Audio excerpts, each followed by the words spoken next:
IPL 2025 సీజన్లో royal Challengers Bengaluru మరో విజయాన్ని అందుకుంది.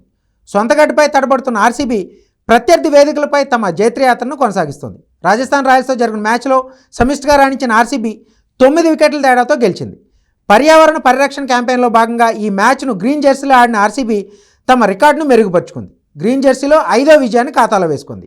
మరోవైపు చెత్త ఫీల్డింగ్తో రాజస్థాన్ రాయల్స్ తమ విజయావకాశాలను చేజార్చుకుంది. 6 క్యాచ్లతో పాటు ఒక రనౌట్ అవకాశాన్ని చేజార్చుకుని భారీ మూల్యం చెల్లించుకుంది.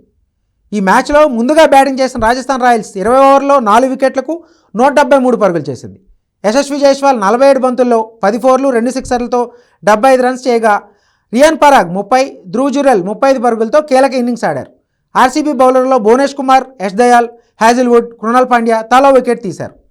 తర్వాత ఆర్సీబీ 17.3 ఓవర్లలోనే వికెట్ కోల్పోయి టార్గెట్ను రీచ్ అయింది. ఓపెనర్లు Virat Kohli, Phil Salt half సెంచరీలతో రాణించారు. పడిక్కల్ కీలక ఇన్నింగ్స్ ఆడాడు. ఈ మ్యాచ్లో ఆర్సీబీ ఓపెనర్లు అటాకింగ్ బ్యాటింగ్తో చెలరేగిపోయారు.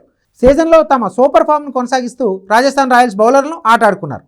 పేలవైన ఫీల్డింగ్ కూడా రాజస్థాన్ ఓటమికి కారణమైంది. సందీప్ శర్మ వేసిన మరుసటి ఓవర్లో కోహ్లీ ఇచ్చిన సునాయస్ క్యాచ్ను రియాన్ పరాగ్ నేలపాలు చేశాడు. అప్పటికి విరాట్ కోహ్లీ చేసింది 7 పరుగులే. ఈ క్యాచ్ జారవడం మ్యాచ్కు టర్నింగ్ పాయింట్గా నిలిచింది. అదే ఓవర్లో 5వ బంతికి ఫిల్ సాల్ట్ ఇచ్చిన రిటర్న్ క్యాచ్ను కూడా సందీప్ శర్మ అందుకోలేకపోయాడు. సందీప్ శర్మ వేసిన 6వ ఓవర్లో ఫిల్ సాల్ట్ ఇచ్చిన క్యాచ్తో పాటు రన్అట్ అవకాశాన్ని జైస్వాల్ వృధా చేశాడు. దీంతో పవర్ ప్లేలో ఆర్సీబీ వికెట్ నష్టపోకుండా 65 పరుగులు చేసింది. పవర్ ప్లేలోనే ఆర్సీబీ బ్యాటర్లు ఇచ్చిన 4 అవకాశాలను రాజస్థాన్ రాయల్స్ ఆటగాళ్లు అందిపుచ్చుకోలేకపోయారు. దీంతో ఈజీగానే ఆర్సీబీ మ్యాచ్ గెలిచేసింది. ఈ గెలుపుతో సీజన్లో 4వ విజయాన్ని అందుకున్న బెంగళూరు పాయింట్ల పట్టికలో 3వ ప్లేస్కి చేరింది.